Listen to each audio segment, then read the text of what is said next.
Hallo zusammen. Bruxismus ist das bewusste oder unbewusste Zusammenbeißen und Knirschen der Zähne von Personen tagsüber oder nachts im Schlaf. Infolgedessen beobachten wir ein erhebliches Wachstum und Entwicklungen in unseren Kiefermuskeln. Eine der häufig verwendeten Behandlungen ist die Botox-Behandlung. Durch diese Therapie haben wir die Möglichkeit, das übermäßige Wachstum unserer Kiefermuskeln zu regulieren. Diese Behandlung, die sehr einfach und angenehm anzuwenden ist, dient nicht nur ästhetischen Zwecken, sie ist auch eine medizinische Behandlung.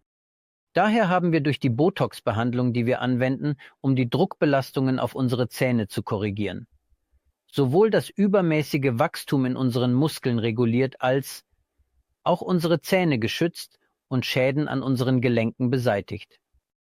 Sie können mir Fragen, die Sie stellen möchten, über unsere untenstehenden Social-Media-Konten stellen. Auf Wiedersehen.